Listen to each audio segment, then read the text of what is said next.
बिस्मिल्लाहिर्रहमानिर्रहीम। अस्सलाम वालेकुम नाज़रीन, प्रोग्राम आप देख रहे हैं 7 से 8 सना हाशमी के साथ। मुझे उम्मीद है कि आप तमाम लोग खैर खैरियत से होंगे। इस वक्त बहुत सारी चीज़ें सोशल मीडिया पर बहुत ज़्यादा उस पर बात हो रही है और शायद लिखा जा रहा है, पढ़ा जा रहा है, सुना जा रहा है, लेकिन कुछ चीज़ें हकीकत में कुछ और होती हैं और शायद जब उनकी अक्सबंदी की जाती है तो वो बिल्कुल मुख्तलिफ हो जाती हैं, या जब इस पर गुफ्तगू की जाती है तो हर शख्स अपनी राय के मुताबिक उस पर बात करता है। ये बात तो हम सब जानते हैं कि हिंदुस्तान से कभी खैर की उम्मीद रखनी नहीं चाहिए। इंडिया को आज भी अपनी इंडस्ट्री चलाने के लिए पाकिस्तान की जरूरत पड़ती है, पाकिस्तान के किरदारों की जरूरत पड़ती है। हमें यह मानने में कोई आर नहीं है कि इंडिया की फिल्म इंडस्ट्री बहरहाल एक बड़ी फिल्म इंडस्ट्री है, लेकिन आज भी जो उनकी फिल्म चल रही है, मैं नाम ले ही लेती हूं, धुरंधर फिल्म जो है, वो जुबान ज़द-ए-आम है। दुनिया की आधी आबादी तो हिंदुस्तान में ही बसती है। वो लोग इस फिल्म को अपने मोबाइल में देख रहे हैं और इसके दो खुसूसी कैरेक्टर्स जो है उनका ताल्लुक बराह रास्त पाकिस्तान और कराची से है। एक शख्सियत जो हम सब के हीरो हैं और हम उनको हीरो मानते हैं, जिस तरह से उन्होंने जाम शहादत नोश किया, हम उनकी फैमिली को भी सलाम पेश करते हैं, जनाब चौधरी असलम साहब। उनके किरदार को जिस तरह से उसकी अक्सबंदी की गई है, जिस तरह के डायलॉग्स राइटर ने लिखे हैं, उस पर हमें शदीद इख्तलाफ है। लेकिन कराची की ये स्टोरी, कराची का ये हीरो, पाकिस्तान का ये हीरो क्या था, इसकी जिंदगी कैसी थी, ये शायद कराची वालों से बेहतर कोई नहीं जानता और उसके अपने घर वालों से बेहतर कोई नहीं जानता। पाकिस्तान का एक और किरदार शहर कराची, कराची का एक इलाका लियारी का एक और किरदार, जिसको लोग सरदार रहमान बलोच भी कहते थे, लेकिन कुछ लोग रहमान डकैत भी कहते थे।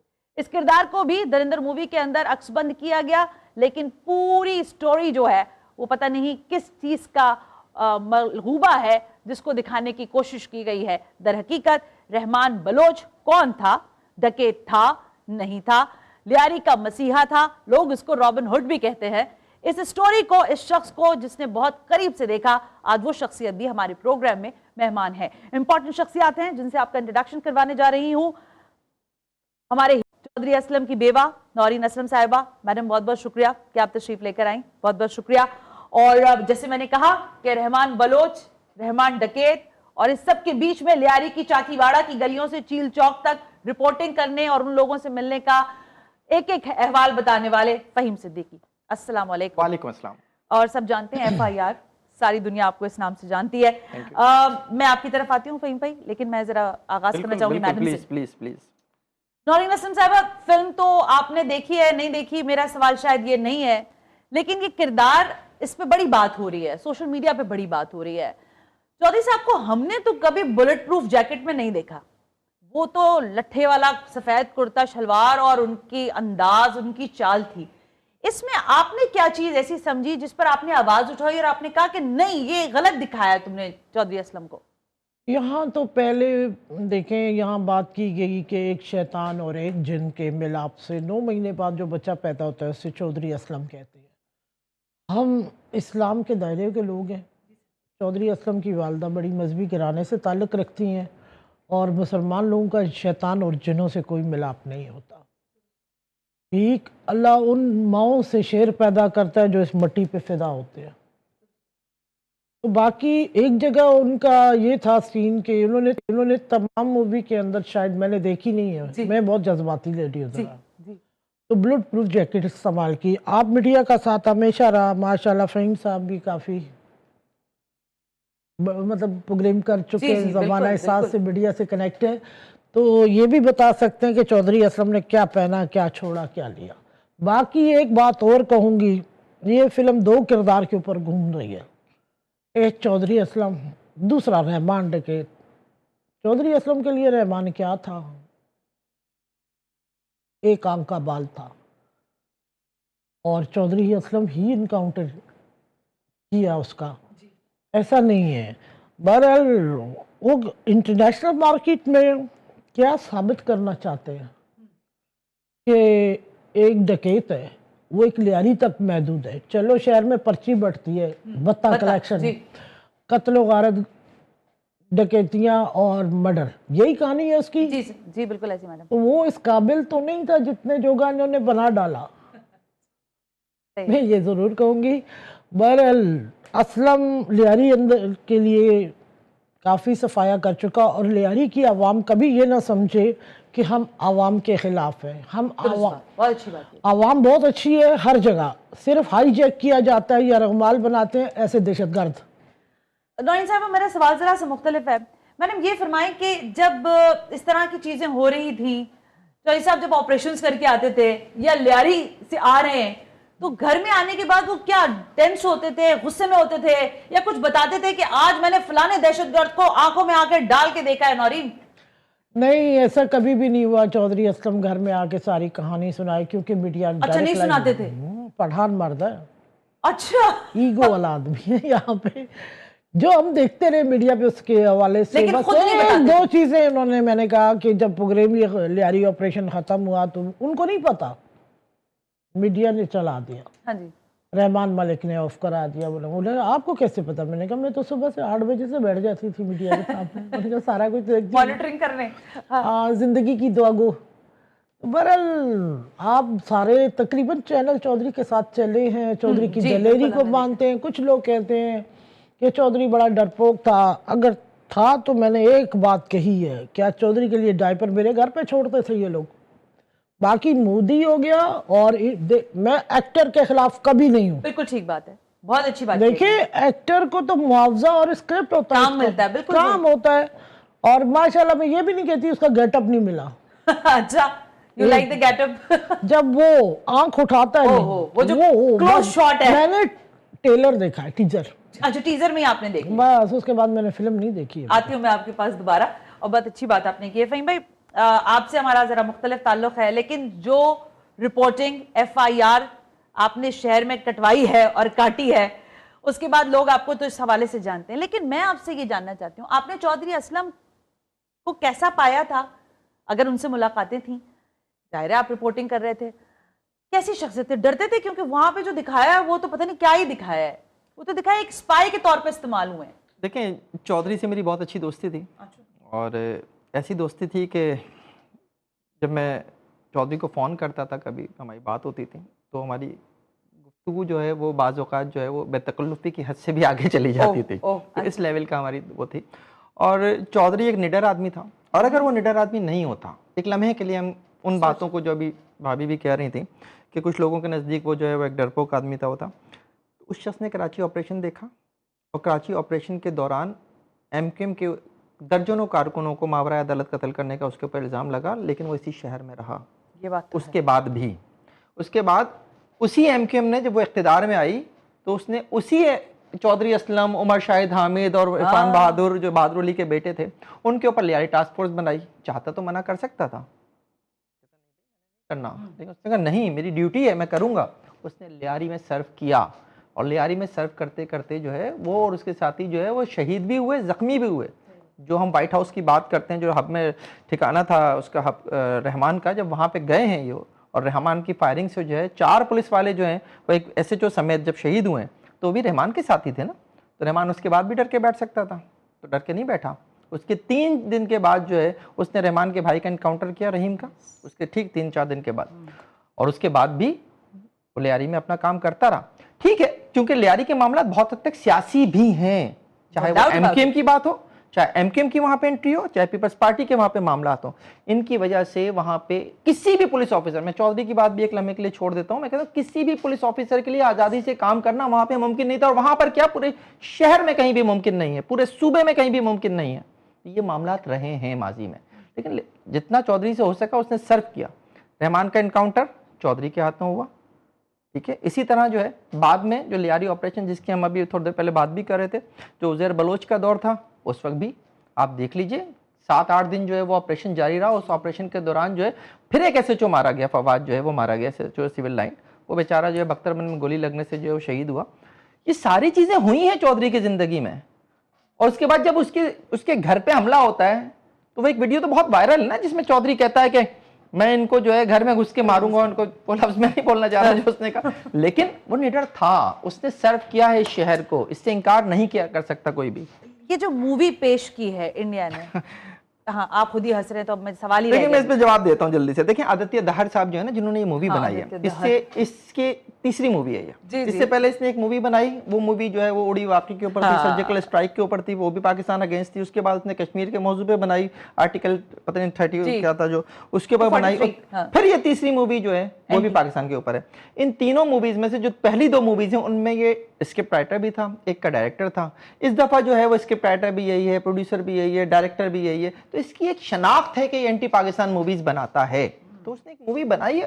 अब बात यह है कि लियारी की कुल आबादी आपको पता है 2023 के उसमें मर्दमशुमारी में कितनी थी? 45 लाख, सॉरी 45 तो बहुत ज्यादा बोल गया मैं, 9,45,878। मैं ये कहने वाली ठीक थी, 9 है, लाख।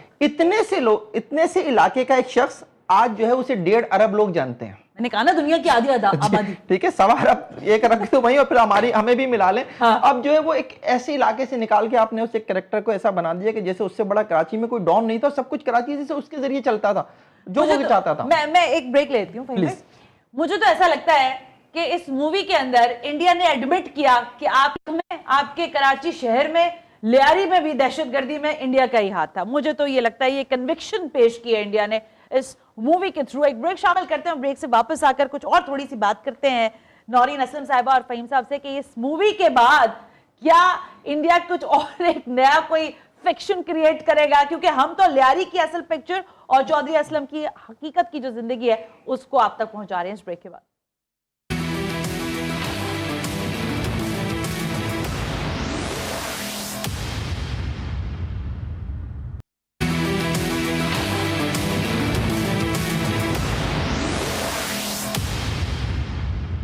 वेलकम बैक नाज़रीन, हम ब्रेक पर थे और जाहिर है आज गुफ्तगू हो रही है इंडियन फिल्म इंडस्ट्री को कहानियां कम पड़ गई हैं पैसा कमाने के लिए। कराची के एक छोटे से इलाके, जो फहीम भाई अभी मैं कह रहे थे 9 लाख की आबादी का, एक वहां पर जो भी क्रिमिनल एक्टिविटीज थी उसके एक बंदे को आपने हीरो बनाकर ग्लोरी करके पूरी दुनिया को बेचने की कोशिश की है।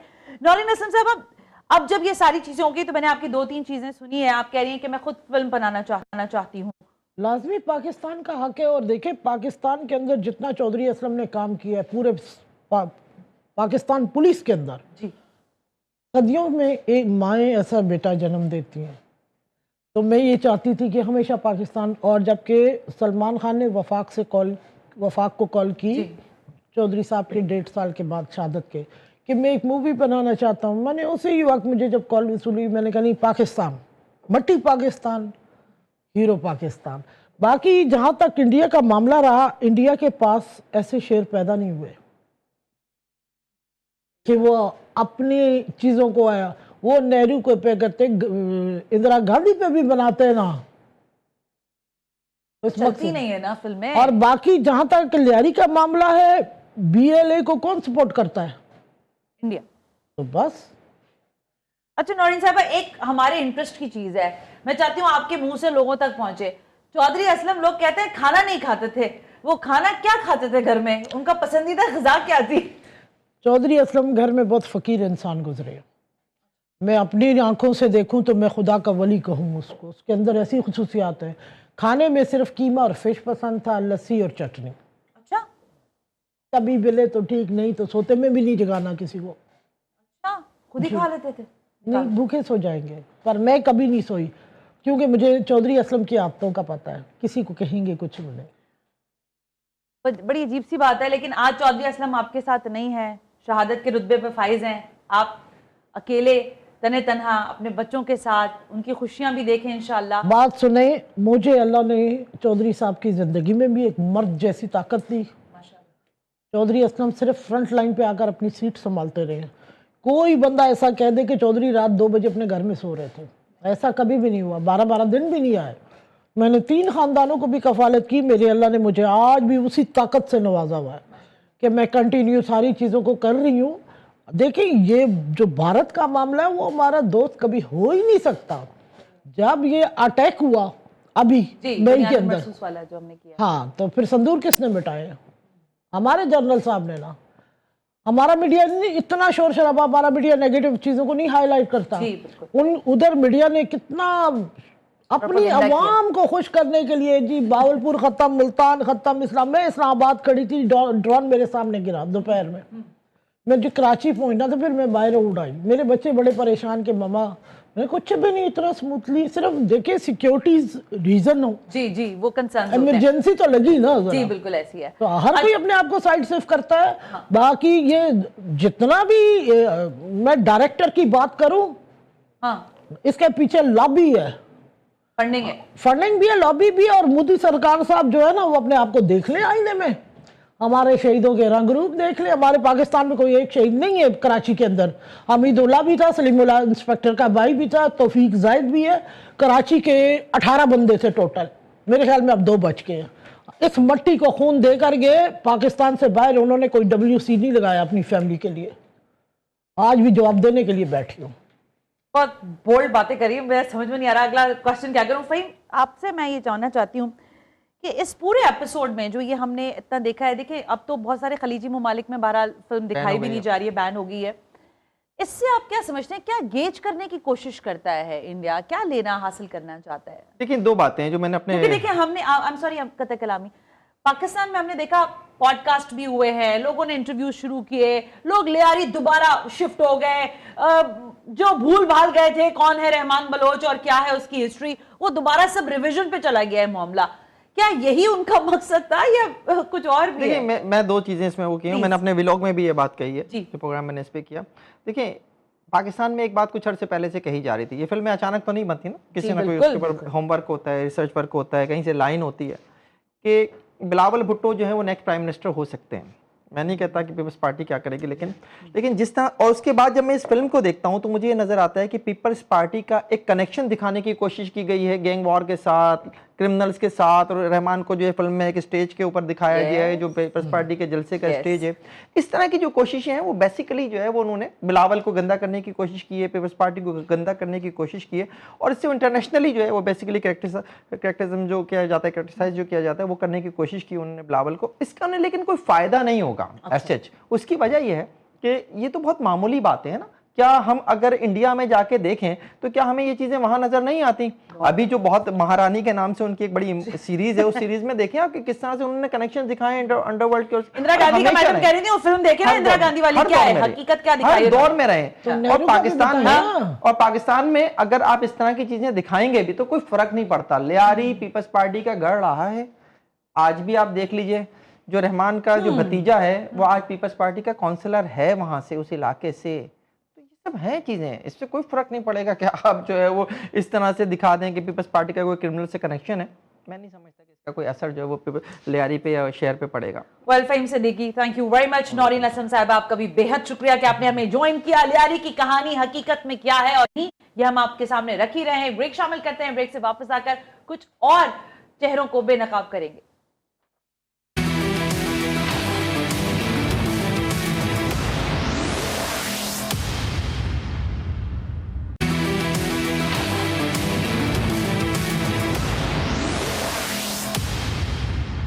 वेलकम बैक नाज़रीन, हम ब्रेक पर थे, गुफ्तगू हो रही है इंडिया की एक साजिश, एक और साजिश की जिसने फिल्म के जरिए पूरी दुनिया में फैलाने की कोशिश की है। कराची का एक इलाका लियारी, जिसमें बसने वाले लोगों में एक शख्सियत थी सरदार रहमान बलोच की, जिनके ऊपर जाहिर है मुख्तलिफ किस्म के हवाले से बयानात थे, माजी में भी और आज भी कहे जाते हैं। लेकिन लियारी में बसने वाले लोग लियारी के अहवाल को ज्यादा बेहतर तरीके से बता सकते हैं।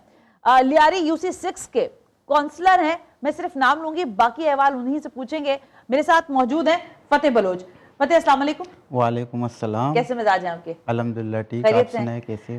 फतेह, आप रहमान बलोच साहब जो हैं जी, उनसे आपकी क्या रिश्तेदारी है? मेरा चाचा है बड़ा, मेरा वालिद साहब लगते हैं। अच्छा, मेरे वालिद के भी वालिद हैं, मेरे वालिद साहब के बड़े भाई थे। अच्छा, आपके वालिद के बड़े, यानी आपके सगे चाचा थे। जी। आपने देखा है रहमान बलोच साहब को? जी बिल्कुल। अच्छा, देखा है बचपन में? जी जी देखा है। कैसे थे वो? अल्हम्दुलिल्लाह वो बहुत अच्छे इंसान थे। अच्छा। हमेशा अपने अवाम की खिदमत में रहते थे। अच्छा। तो लियारी के लोगों के लिए एक मसीहा थे, तो हमेशा उसकी ख्वाहिश थी कि हम आला तालीम हासिल करें। तो लियारी के लोग बच्चे, उसके भतीजे, हम सारे सियासत में आए, इलेक्शन फाइट करें, लियारी के लोगों की खिदमत करें। तो हमेशा उसकी ख्वाहिश यही थी हमसे। अच्छा, ये अभी मूवी आई है, देखी आपने? जी ये मूवी तो आई है, मैं फिल्म नहीं देखता हूँ, मैं हमेशा हकीकत पर अमल करते हैं। अच्छा, फिल्म नहीं देखते हैं? जी बिल्कुल। ये फिल्म देखी? नहीं, मैंने सुना है, मगर इस फिल्म से हमारा हमारा मुझे तो नहीं लगता इसमें कोई हकीकत बात दिखाया जा रहा है। अब्दुर्रहमान बलोच को उसने जो सही हकीकत बयान किया, उसमें तो उन्होंने दिखाया है रहमान डकैत करके, उन्होंने बताया ना उस पूरी फिल्म के अंदर। अब्दुर्रहमान बलोच को तो देखो, आपका मीडिया, प्रिंट मीडिया के थ्रू उसको बदनाम किया गया। तो अब्दुर्रहमान, अच्छा, इस फिल्म में जो फतेह दिखाया गया है रहमान बलोच साहब के कैरेक्टर को, वो आप समझते हैं सही है या नहीं? नहीं नहीं, बिल्कुल ये साजिश है। मैं तो इसको साजिश अच्छा। कहता हूँ कि पाकिस्तान के खिलाफ हमारे इदारों को तो है। बदनाम किया जा रहा है, तो इस तरह की बिल्कुल गलत है। हम इसकी शदीद अल्फाज में मजम्मत करते हैं।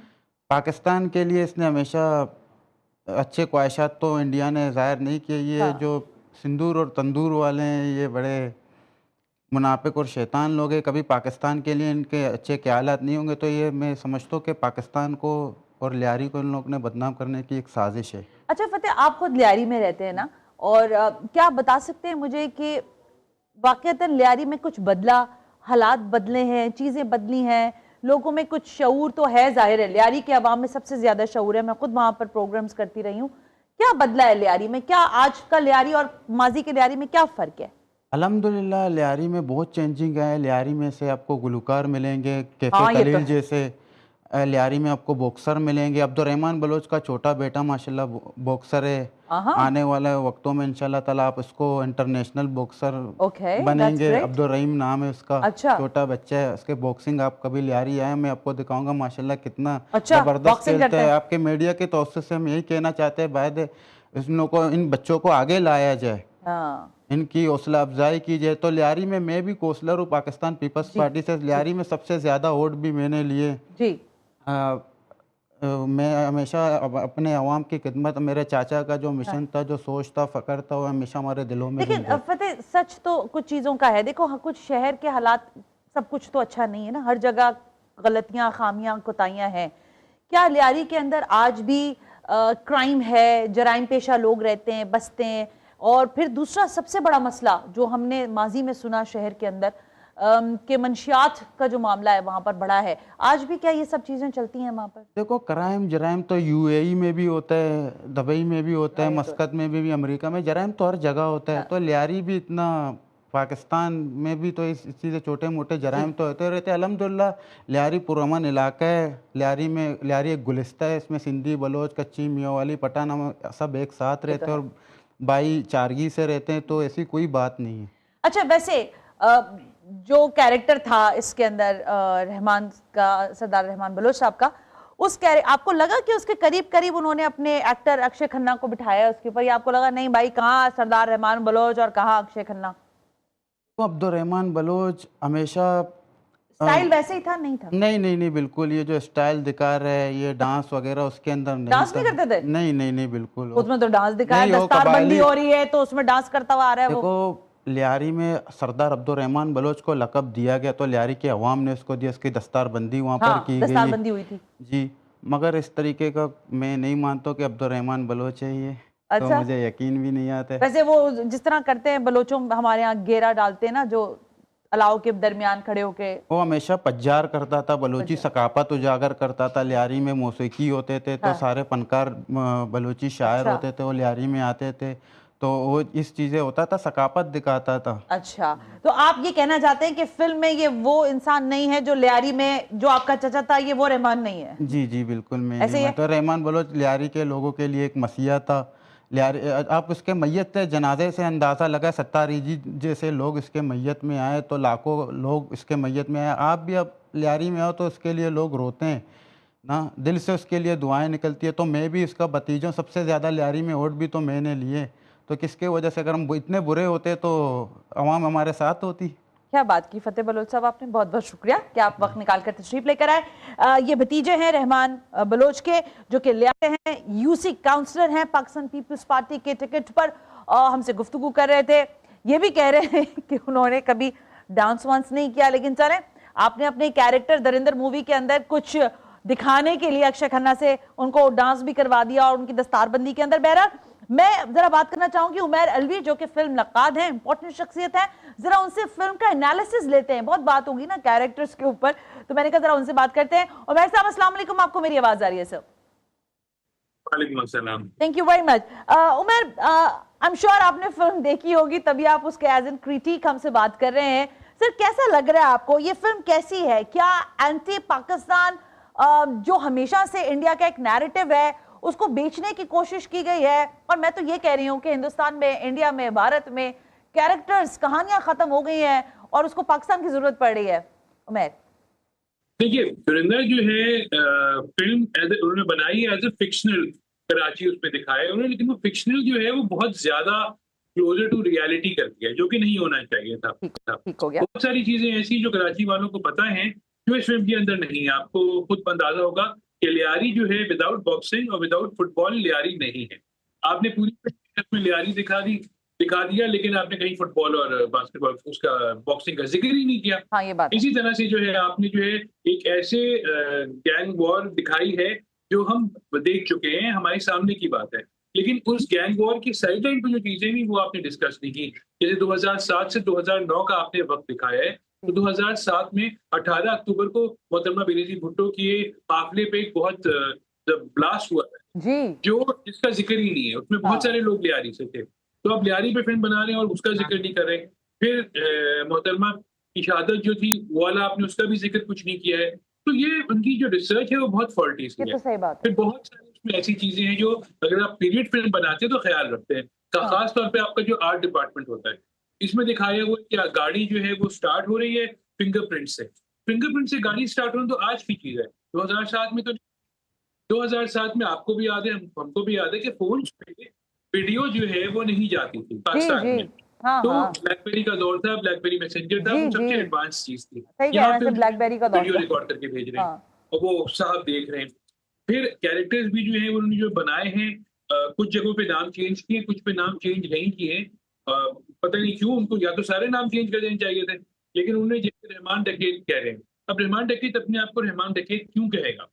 वो सही अपने आप बात को है। कुछ कहते थे। हाँ, ये बात भी तो सही है। आपने दिखा दिया क्योंकि किसी ने कोई मिला तो है नहीं रहमान डकैत से, किसी ने I उसके बारे में know। सर्च तो की नहीं कुछ, बस सोचा होगा रहमान डकैत कहते हैं, रहमान डकैत कहते थे।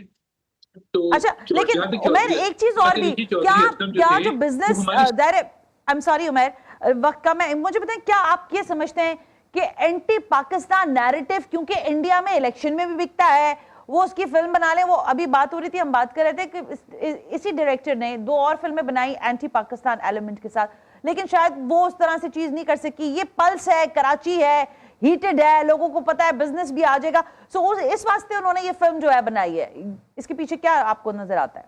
एंटी पाकिस्तान। लेकिन जो इंडियन फिल्में अच्छी होती है ना वो बिजनेस नहीं करती, ठीक है। अच्छा। क्योंकि हाल ही में देखा होगा जॉली रेलवे 3 आई थी, बिजनेस नहीं हाँ। किया, तम्मा किया, ठीक है, ये अच्छी फिल्म है। लेकिन जो ऐसी फिल्में होती हैं जवान, पठान और उड़ी और इस तरह से ये आपका जो ये ऐसी जो फिल्में होती हैं ये अच्छा बिजनेस कर जाती हैं, क्योंकि उनकी आवाम को इसी किस्म की चीजें चाहिए। ये बात सही है। का इंटेलेक्चुअल लेवल भी जो है वो इसी तरह का है ना कि आपने पाकिस्तान को हाँ, रखेगा तो वो जो है वो तालियां बजेंगी उस पर। हमारे यहाँ ऐसा नहीं है। हमारे यहाँ अगर आप किसी भी उसमें इंडिया को कुछ कहेंगे तो लोग उसको क्रिटिसाइज करते जी, हैं, तो कहते हैं इस तरह नहीं कहना चाहिए था, आप ऐसा कर लेते या थोड़ा सा इसको करते। क्योंकि देखिए हम थोड़े से हमारा लिटरेसी रेट उनसे ज्यादा नहीं है, लेकिन हम पढ़े लिखे ज्यादा। सही कह रहे हैं उमर, आपने बिल्कुल सही कहा, हमारे अंदर तहजीब है, हम क्रिटिसाइज उस तरह नहीं करते, और आप एज ए क्रिटिक जाहिर है ज्यादा अच्छा एनालिसिस मुझे देंगे। क्लोजली उन्होंने अभी मैं नौरीन साहिबा से बात करी थी, उन्होंने कहा बड़ा अच्छा उन्होंने दिखाया किरदार में संजय दत्त को, जो उन्होंने रूप धारा है चौधरी असलम का, और जैसे अक्षय खन्ना की उन्होंने, खैर फतेह का एक अपना वर्जन था, लेकिन बड़ा अच्छा उन्होंने कैरेक्टराइजेशन बड़ी अच्छी की है। उमर क्या कहिएगा इस पर? देखिए आपको याद होगा जब चौधरी असलम जिंदा थे तो एक दफा चैनल ने कंपेयर किया कि चौधरी असलम और को जो है वो चलते हैं तो संजय दत्त की तरह दिखते हैं। हाँ। तो सही। शूट आउट एट लोखंड वाला, हाँ, तो हाँ। उसमें संजय दत्त पुलिस वाले बने थे और वो एग्जैक्टली सब कंपेयर कर रहे थे कि चौधरी असलम जो है संजय दत्त लगते हैं।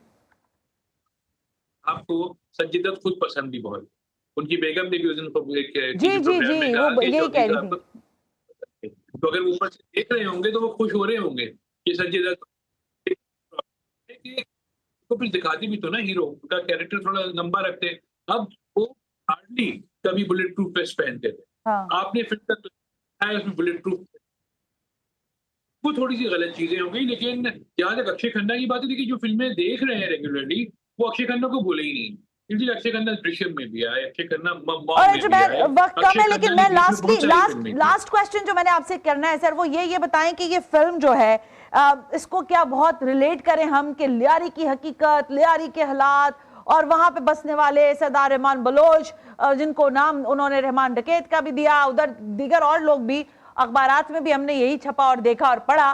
तो क्या आपको लगता है कि बहुत रियलिज्म क्यों देखना चाहिए, ये जस्ट फॉर द एंटरटेनमेंट इस मूवी को देखना चाहिए, not more than that? Umar, पहले एक फिल्म आई थी 12 फेल, बॉलीवुड की फिल्म थी जो बहुत मशहूर हुई थी, बहुत हिट हुई थी, और ये डायरेक्टर ने उसको उठा के यूट्यूब पे डाल दिया था कि सब देखें। 12 फेल, जी जी। अब वो जो थी उसमें ना पाकिस्तान को बुरा दिखाया था, ना मुसलमानों को बुरा दिखाया था, ना कोई ऐसी चीज की जिससे मोदी साहब खुश होते, लेकिन वो फिल्म हिट हो गई। तो इस तरह की फिल्में जब बनती हैं तो लोग पसंद करते हैं। जॉनी एलएलबी 3 इस वक्त नेटफ्लिक्स पे मौजूद है, सब देख सकते हैं। अच्छी फिल्म है, साफ सुथरी फिल्म है। जब अच्छी फिल्म बनती है तो लोग देखते हैं, लेकिन प्रोपेगेंडा फिल्म जो होती है इंडिया में खासकर जब आती है तो उनका एक सेक्शन होता है जो उसको प्रमोट बहुत ज्यादा करता है। Absolutely right man, you are so true. इसको इन्होंने एक तो फिक्शन बनाया, लेकिन बेहद फिक्शन बनाया। तो धुरंधर जो है वो हमको बिल्कुल पसंद नहीं आई, और हम उसको देखकर सिर्फ एज एन फिल्म एंजॉय कर रहे हैं। लेकिन आपने जिन कैरेक्टर्स को यहाँ बिल्डअप किया अपनी फिल्म के अंदर, उन कैरेक्टर्स की हकीकत और उनकी कहानियां आपकी दी हुई कहानी से बिल्कुल मुख्तलिफ है। आज के प्रोग्राम का फीडबैक जरूर दीजिएगा। सना हाशमी को इजाजत दीजिए, अल्लाह हाफिज।